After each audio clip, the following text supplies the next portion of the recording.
So moving on, we're now going to take out the bearing, the main bearing cover off the back here, and see if we can pull out the crankshaft, which comes out through this way. Now we've taken off the gears from the other side, and so see how we get on with that, and then we can have a look at the crankshaft and see what we need to do about that one.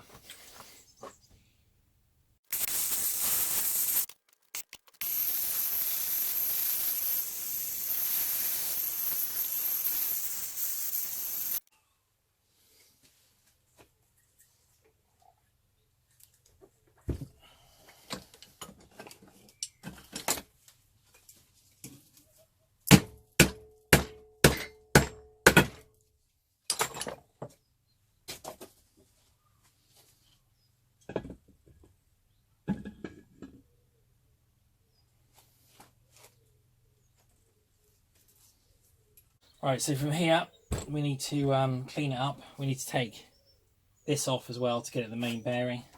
We need to pull this beast off of here. Now when you pull this off, it just destroys it. There's no way around it. You can get a hook in there, and annoyingly there isn't one around the other side. And from memory you have to heat this up like a right beast to get it off as well.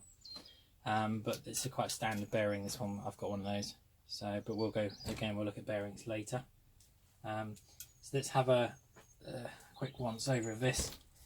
You can see there you've got the marks from the old, bring it in closer, you've got the marks there from the old needles, and then it's typical of the surfaces. You can see some of the, unfortunately, the hardened surface, which is pretty thin. I think it's only about 40 micron or something stupid like that,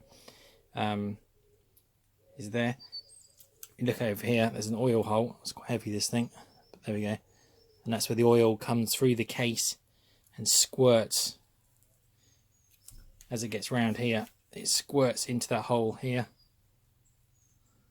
there, and then comes out there to lubricate the needle rollers.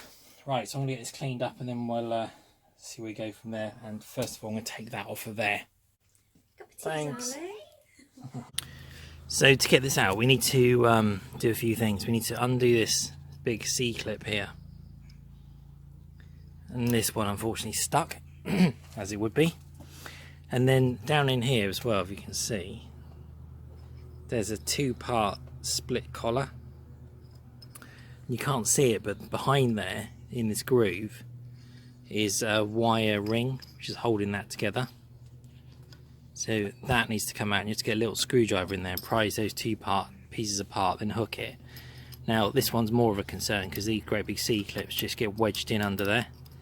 And this is an old aluminium and rubber oil seal, which fits tight around the flywheel, the inner part of the flywheel. And as you can see, that this is slightly proud, and so this C-clip, whilst you should be able to pull it this way, isn't going to lift over, so I'm going to have to mallet this out of the way a bit, this aluminium seal. This is going to have to be thrown away anyway, so often you have to break these or cut them to get them out, because I don't know how they pressed them in there, but they are absolute solid. So next job, let's get this thing out. Right, the sun's going down now, and it's literally taken me, I'm not joking you, 3 or 4 hours to try and get this thing out of here. You can see what happens. I had to smash in the old steel cased oil seal, and unless every single bit of lip is fine, is gone, you cannot, that thing will not come out of there. It's an absolute pain in the butt, but hopefully I'm nearly there. Hallelujah, got it out. The size of that beast. Normally it's not too difficult, it's a bit fiddly, but it's not too difficult. It's because of this oil seal that was put in too proud, and therefore it couldn't slip off over the side. We'll beat up the oil seal later and knock that out of there. Next thing we do, we'll separate the bearing cover from the crank.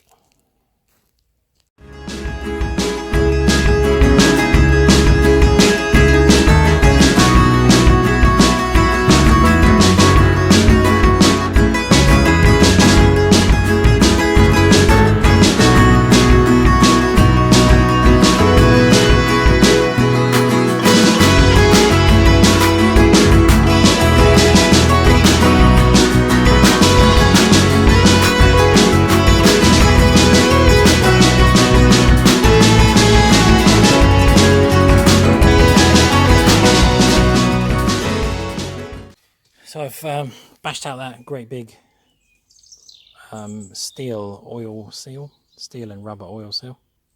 Don't get those anymore. So we'll buy a new, I think they're neoprene, aren't they? So we'll buy a new one of those later. Right, next up we need to get this bearing out of here. Interestingly, look, this crankshaft bearing is Russian. So at least we know where this came from, eh? So in the end I decided to press it out instead. Just see, it's just about coming out. So I'll get that out, and then that's it, done for that particular piece.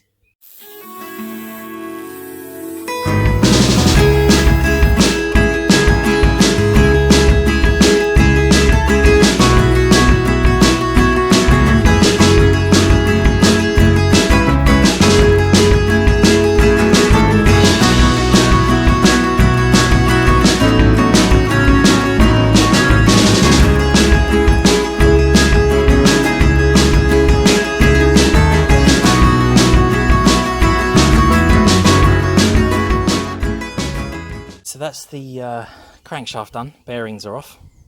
We'll come back to have a look at that later when we start doing rebuilds and things. But in the interim, we just got to now strip the case. There's a couple more things to do here. And if you look here, I've cleaned this off a bit. Someone's already had a mashing around here. I'm not quite sure what they've up to. They may have, I don't know, they've whacked it or punched it. There's two of these types. Some of the later ones have got a split ring in here. This one hasn't got one. This is sweated in. So we need to heat up the case and knock out what looks like two rings. I'm not even convinced whether this one isn't an adjuster ring to change the size. Someone's fitted a different bearing, maybe. But I seem to recall that it's probably just a second collar. So either way, those have got to come out. So we're just going to heat this up, flip it over, and you'll see on the other side there's a couple of notches to put in a punch. There we go, so you see there's just a couple of markers there and there to punch it out.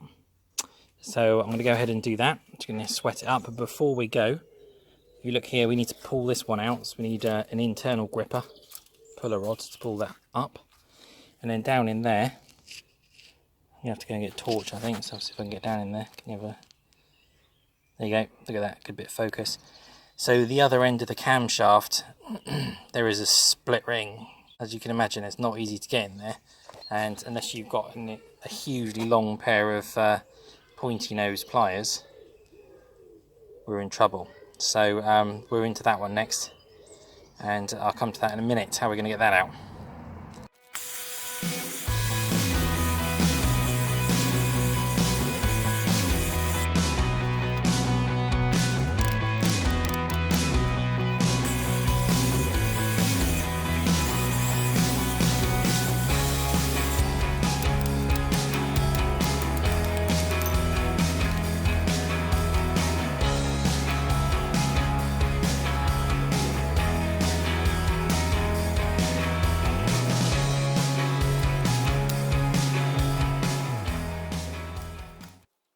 We need to take the C-clip off of there, which I've taken off already.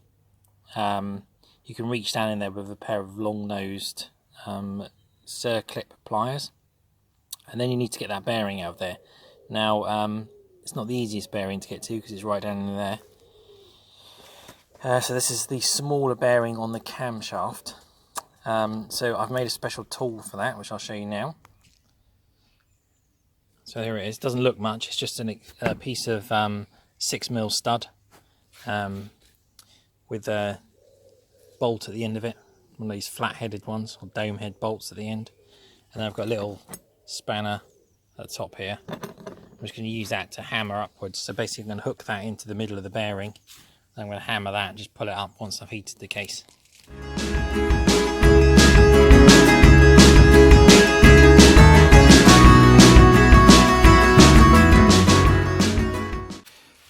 Well, she's done. That is one engine stripped down completely. Now all we've got to do is clean it. Been a bit of a battle, as it always is with these. And if that's anything old, as I'm sure you know, it's a bit of a fight. But we got there. We've got all the bits out we need now. Now we need to move on to cleaning and then selecting some bearings and stuff like that.